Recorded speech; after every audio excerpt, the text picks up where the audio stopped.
Hey everybody, it's Silver Seeker, and today what we're discussing is hyperinflation and how it relates to stacking silver and gold. Historically, silver and gold has always been a very good way to store wealth and value, and that continues even today.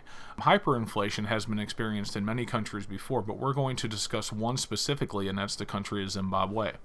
Now, in 1986 in Zimbabwe, the Zimbabwe dollar was actually a pretty strong currency. At the time, in 1986, it was roughly $1.53 Zimbabwe dollars to $1 USD, making that a very strong currency to the strong US dollar.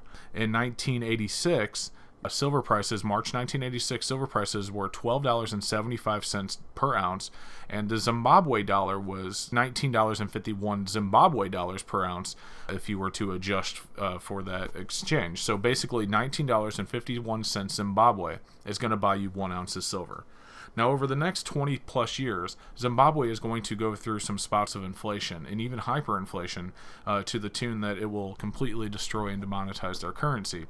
Did this demonetize the value of silver, however? Of course not. And that's why it's always good to invest in silver and gold as a way to protect against things like inflation, hyperinflation, and of course, a good way to store value. For a very good example of that, we'll fast forward 22 years. In 1986, again, it was $1.53 Zimbabwe dollars to $1 USD.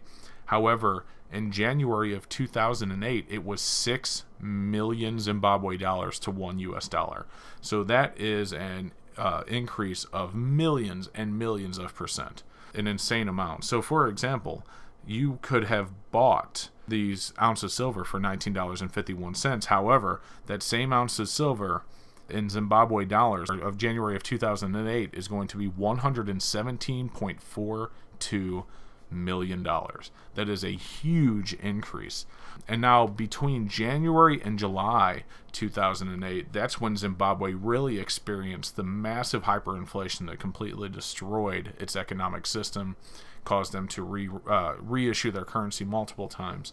In July 2008, the Zimbabwe dollar was $758,530,000,000 per 1 USD.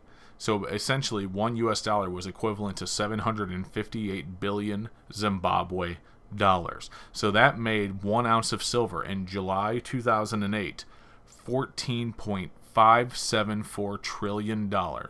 And keep in mind, at the time, silver was $19.61 USD in July 2008, or $14.574 trillion.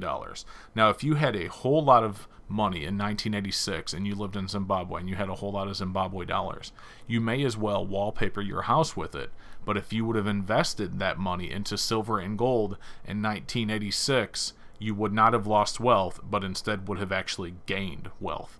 So you see the correlation between using silver and gold as a way to protect against hyperinflation. That's a perfect example. So your 1 ounce silver coin that you bought in Zimbabwe for $19.51 is now worth 14.574 trillion Zimbabwe dollars in July 2008.